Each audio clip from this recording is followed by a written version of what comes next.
Vamos ler com a ajuda de Deus e a guia do Espírito Santo a palavra que está escrito no capítulo 13 do Evangelho de João, antes da festa da Páscoa. Sabendo Jesus que era chegada a sua hora de passar deste mundo para o Pai, e havendo amado os seus que estavam no mundo, amou-os até o fim. Enquanto ceavam, tendo já o diabo posto no coração de Judas, filho de Simão Iscariotes, que o traísse, Jesus, sabendo que o Pai lhe entregara tudo nas mãos e que viera de Deus e para Deus voltava, levantou-se da ceia, tirou o manto e, tomando uma toalha, cingiu-se. Depois deitou água na bacia e começou a lavar os pés aos discípulos e a enxugar-lhes com a toalha com que estava cingido. Chegou, pois, a Simão Pedro, que lhe disse: Senhor, lavas-me os pés a mim? Respondeu-lhe Jesus: O que eu faço, tu não o sabes agora, mas depois o entenderás. Tornou-lhe Pedro: Nunca me lavarás os pés. Replicou-lhe Jesus: Se eu não te lavar, não tens parte comigo. Disse-lhe Simão Pedro: Senhor, não somente os meus pés, mas também as mãos e a cabeça. Respondeu-lhe Jesus: Aquele que se banhou não necessita de lavar senão os pés, pois no mais está todo limpo. E vós estáis limpos, mas não todos. Pois ele sabia quem o estava traindo, por isso disse: Nem todos estáis limpos. Ora, depois de lhes ter lavado os pés, tomou o manto, tornou a reclinar-se à mesa e perguntou-lhes: Entendeis o que vos tenho feito? Vós me chamais mestre e senhor, e dizeis bem, porque eu o sou. Ora, se eu, o Senhor e Mestre, vos lavei os pés, também vós deveis lavar os pés uns aos outros, porque eu vos dei exemplo para que, como eu vos fiz, façais vós também. Em verdade vos digo, não é o servo maior do que o seu Senhor, nem o enviado maior do que aquele que o enviou. Até aqui somente. Meus irmãos, é sabido por todos o ocorrido entre o Senhor e seus discípulos neste momento crucial de sua missão.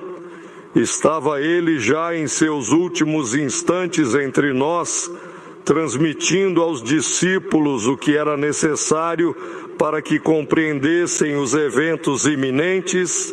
Ele logo percebeu que Judas, um dos 12, o entregaria, uma revelação que surpreendeu a todos, pois era alguém de sua convivência próxima. A partir disso, ele compartilha suas instruções finais, explicando a razão de sua partida, que era o retorno ao Pai.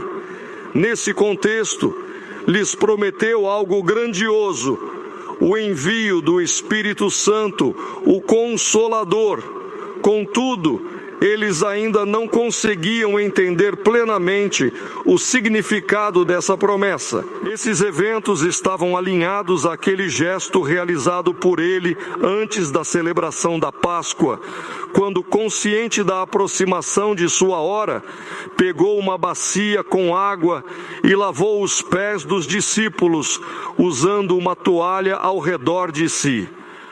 O apóstolo João descreve que, sabendo Jesus que sua hora de retornar ao Pai havia chegado, ele amou os seus até o último momento. Observamos então que o amor do Senhor sempre esteve presente em cada ato junto aos seus discípulos, nunca cessando de amá-los. Esse ato de lavar os pés deles representava uma humildade imensa. Mesmo sendo o Filho de Deus e Senhor de tudo, ele se rebaixou para demonstrar seu amor. Possuía todo o poder divino e ainda assim ele agiu com simplicidade. Foi nesse espírito de humildade que ele lavou os pés dos discípulos, demonstrando amor genuíno, como se prestasse uma grande honra. Pedro, ao presenciar o gesto, tentou recusar, por não entender bem o que significava. Os discípulos, em sua igualdade uns com os outros, não praticavam esse ato de lavar os pés, mas agora o Mestre, que sabiam ser o Filho de Deus, o fazia por eles. Pedro declarou que jamais permitiria tal coisa. Ao que Jesus respondeu: se não permitires que lave teus pés, não terás parte comigo. Pedro então disse: nesse caso, Senhor, lava não só meus pés, mas também as mãos e a cabeça. Jesus explicou: quem já se banhou só precisa lavar os pés. Vocês estão limpos, mas nem todos. Ele sabia que Judas o trairia. Nosso amor, por menor que seja, não deve se esfriar. Não significa que devemos literalmente lavar os pés de nossos irmãos. Esse ato simboliza algo maior. É acolher o outro, amar o próximo incondicionalmente, como Jesus nos amou. Ele nos aceitou com nossas falhas e nos mantém sob seu cuidado. Todos erramos, tropeçamos e sem o amor de Deus estaríamos sem esperança. Todos que ouvem essas palavras, seja neste local ou em qualquer outro, devem entender que somos falíveis e carecemos da misericórdia e do perdão de Deus. O Senhor nos fala através de sua palavra, instigando-nos a ter reciprocidade e amor por Ele. Ao orar, seja grato por ter acordado, por mais que o corpo possa estar cansado, você possui vida e esperança para a alma que aspira à vida eterna. Amai aquele que vos ofende, que vos humilha, que não vos quer por perto. Ao amar, nada se perde, até ao inimigo ou a quem não nos quer bem, que desejemos o melhor. Jesus sabia que seria traído por Judas e, mesmo assim, amou-o até o fim, lavando-lhe os pés. A palavra está aqui, irmãos, e o Senhor nos olha com compaixão, aceitando-nos apesar de nossas faltas. Mesmo que alguns escutem esta mensagem e não compreendam a necessidade de amar mais ao Senhor, Ele declara que continuará nos amando exatamente como somos. É comum ouvir no meio dos irmãos: o que ele veio fazer na igreja?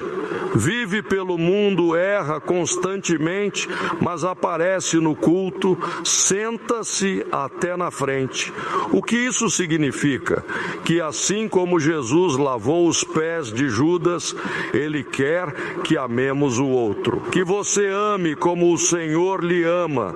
Pois se você se considera digno das misericórdias e da bondade de Deus, saiba que Ele deseja que o outro seja igualmente merecedor. A paz que sente, Deus quer que o outro sinta. A alegria que experimenta, Ele quer que o próximo também a tenha. Se chegamos a este ponto, é porque a iniquidade cresceu e o amor esfriou. Hoje, Deus quer que o outro receba o mesmo amor que temos. Ele deseja nos encher ainda mais desse amor e também aquele próximo que nos desafia. Que estejamos a serviço do Senhor como fruto da bondade divina e da salvação de nossas almas pela misericórdia de Deus, expressa através do amor.